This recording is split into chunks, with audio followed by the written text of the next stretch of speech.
morning, viewers. I'm Damilola Obushaki. You're welcome to Vanguard Live, and this is Today in the News. Here we read and analyze the stories making headlines on newspapers across Nigeria. So this morning, let's start with the front page of Vanguard. 9.6 billion P&ID award. Court orders arrest of Britain. And the rider, EFCC gets bench warrant to begin extradition proceedings. You can see this on page 5. Ekiti community protest herdsmen invasion. This is on page 10. Federal government releases 1.2 trillion naira for capital projects. You can see this on page 9. Missing boy in Ondo, policeman, 2 others killed as Irate youth sets church ablaze in Akure. You can see this on page 6 of the Vanguard newspaper. Uwajumogu slums dies as APC senators mourn. You can see this on page 7. Let's go to the next paper, The Punch. On the front page, IPPIS universities face fresh strike in January. Federal government enrolls 8,000 lecturers. And the rider, universities workers, enrollment hits 90,000. National Assembly keeps ASU waiting. You can see this on page 2 of the Punch newspaper. Army to pay 50 million naira for beating father of 3 to death. You can see this on page 9. Fraudsters tampering with UTME centers cameras, says JAMB officials. You can see this on page 13. And on the next, Daily Trust, the front page, uproar over 37 billion naira National Assembly renovation cost. And the rider, Federal Capital Territory justifies planned renovation. 2,745 condemned inmates awaiting death nationwide. You can see this on page 3 of Daily Trust. Makinde, Mashari, El-Rufai, and 5 others win at Supreme Court. You can see this on page 13 of Daily Trust. The Nation, on the front page, APC launches battle to end crisis in Edo, Ondo, and others. Lawan, Akonde, 8 others to reconcile warring members. You can see this. You can just see this on page 8 of the Nation newspaper. And lastly, This Day. On the front page, courts consent to extradition of P&ID's beneficial owner to Nigeria. The rider orders suspect arrest to face fraud and other charges. Federal government releases 1.2 trillion capex, puts revenue performance at 4.2 trillion. You can see this on page 9 of This Day newspaper. Lawan heads Peace Committee as APC removes to reconcile members. You can see this on page 6 of This Day newspaper. And that is all for the newspaper for this morning. After the break, we'll continue with our guest in the studio. Don't forget to like and follow us on our social media platform that is showing on the screen. We'll be right back.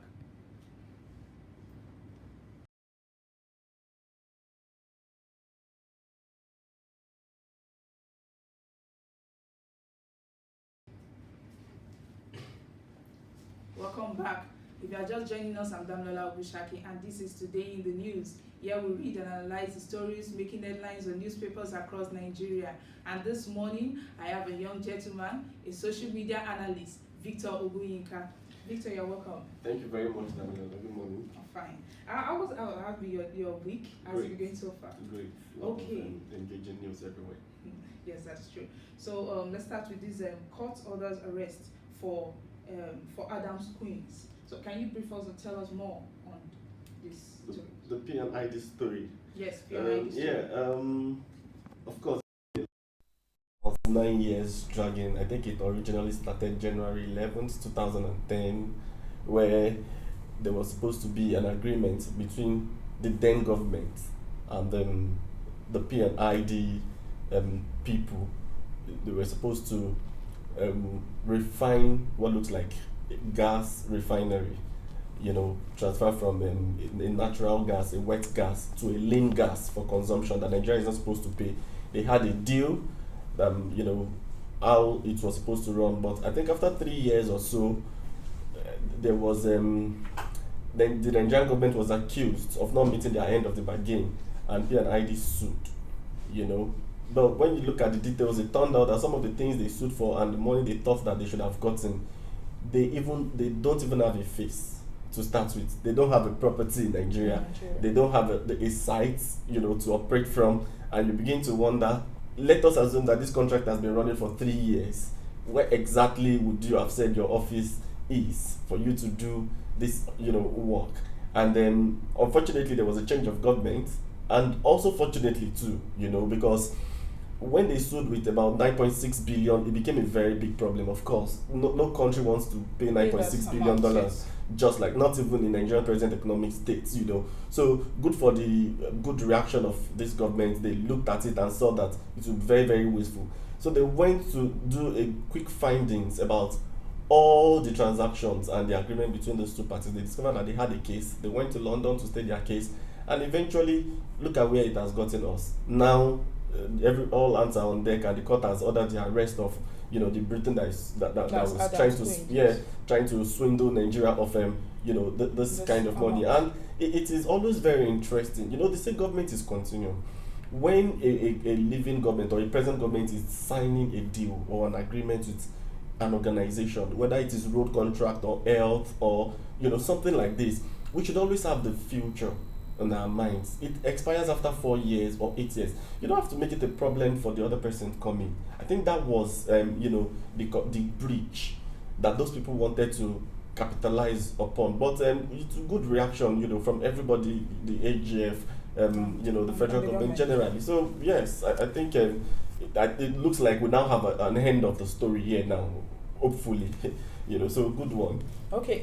Let's go to Ekiti community protest against the Herdsmen invasion, and over the distance, said they destroyed properties of over 50 million naira, and this crops belongs to over 70,000 farmers, including both young men and women and others. And they are demanding that the Herdsmen be chased away from Ekiti State, that they are processing threats against them, and they have to campaign in the night to check whether there's anything going on. So what do you think the government can do? Or them leaving the does it stop this invasion?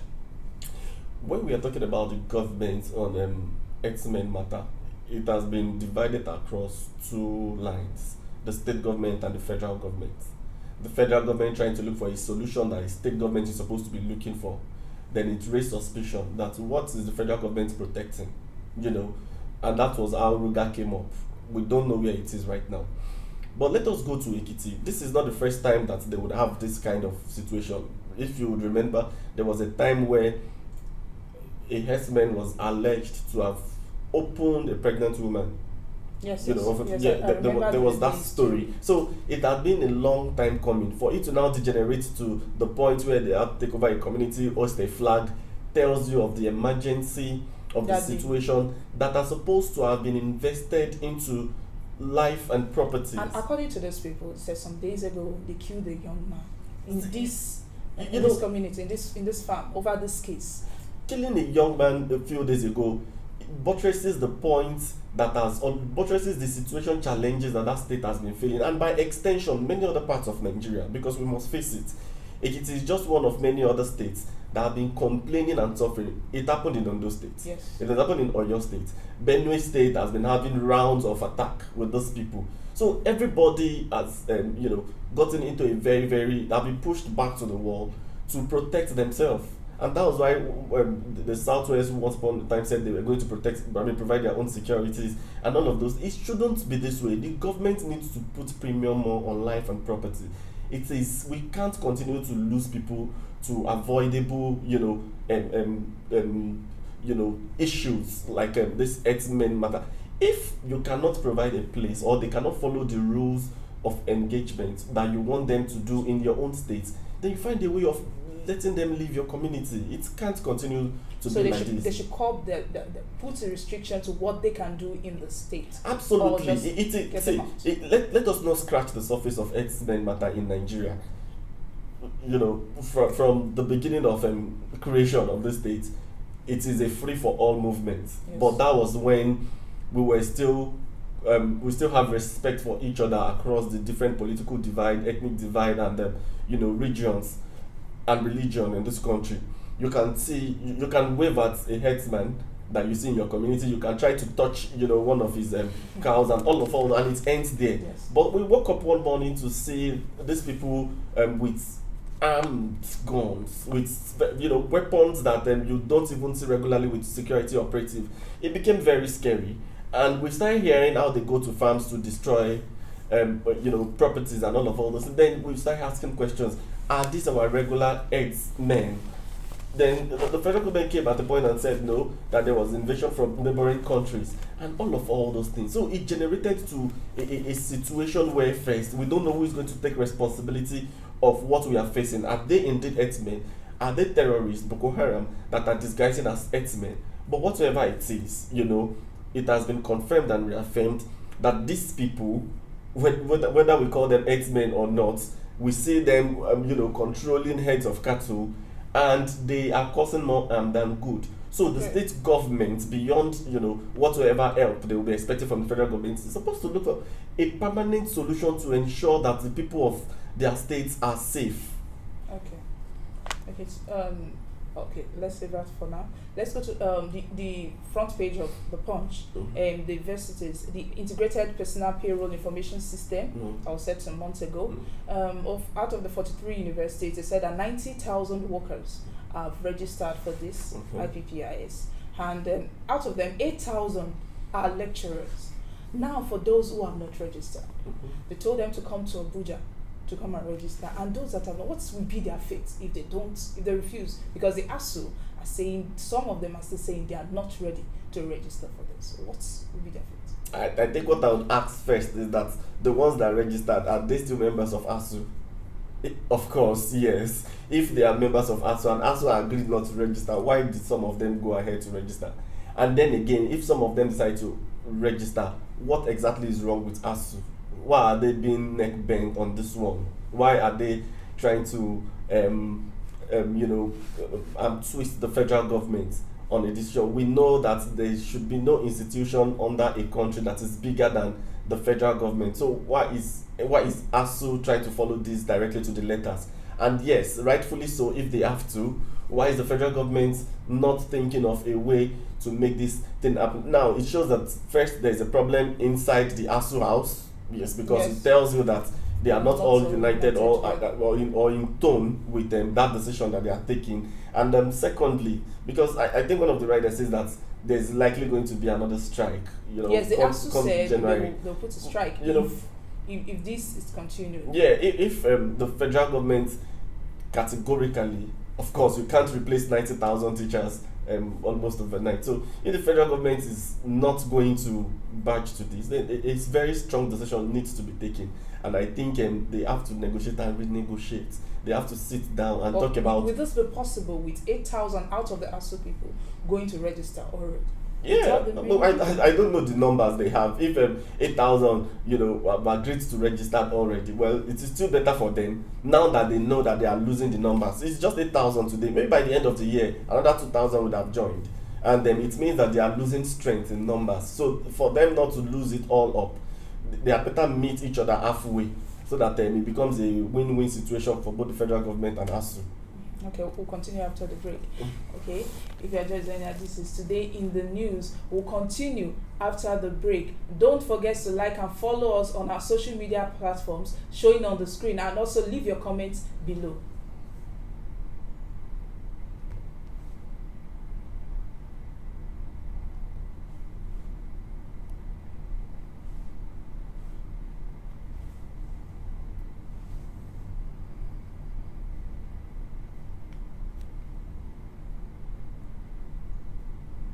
Okay, if you are just joining us, this is Today in the News. I'm Damilola Ogunshakin, and I have Victor Ogunyinka with me in the studio to analyze the front series. So, Victor, we're talking about universities and the workers and those that have done these things. So, you said the ASU that they have to go and recheck themselves and these 8,000. So, if they recheck themselves and these 8,000 people, are they to cut them out of the ASU union, the university union? Well, not necessarily so. I want to believe that there is something that we don't know happening inside the ASU camp. of course, when they go back to their chapters of various universities, they go to talk about what they want and what they don't want. An organization should respect the voice of the members of those organizations. So if the organization members are saying that this is what we want, the heads of that organization should just bow, should take a stand, should take a shift, to accommodate some of the agitations and the voice of the members that are under it. I think that this is what ASU should really be considering in this case. Okay, I think you should have heard of the National Assembly renovation cost, 37 billion naira, and said they want to use it to make the National Assembly conducive for lawmakers. But this 37 billion naira allocated for this project, it's causing a lot of reactions.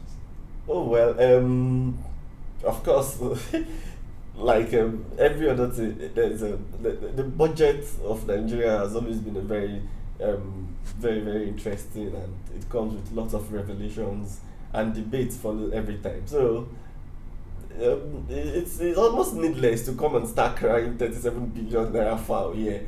We know how this works, They have been bringing a lot of things into the budget over time that has escaped everybody's attention. But it is just unfortunate that the people, that this is what I would describe as an insensitive move, by the people that signed, screened, and approved the budget.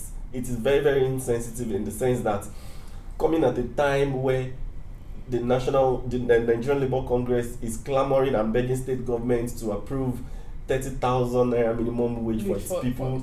We can afford to approve 37 billion naira in this our economy for a National Assembly that doesn't look bad from the outside. Okay, I will give them a soft landing, because over time there has been news where the Senate President Ahmed Lawal said that the house is too stuffy. But then what? 37 billion naira to fix what? Is it a new building? This building, when it was actually evaluated at 7 billion naira when it was built, and fast forward to 2019 December. In fact, there had also been calculation that, let us even forget that the exchange rate at that point was not what it used to be now. With the present exchange rate, this building is probably valued at 39 billion naira.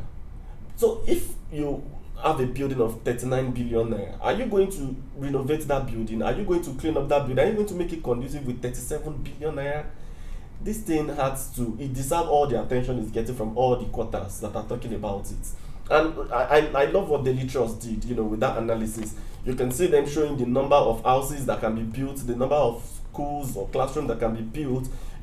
That tells you about the insensitivity of everybody involved in approving, this humongous amount for the National Assembly.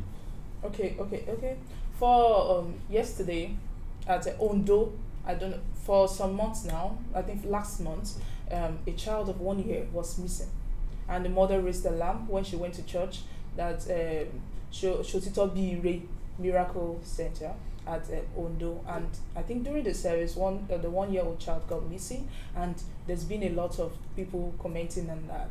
But I think a rumor came out yesterday that a child was brought out from the altar, and this caused the youth to burn down the church.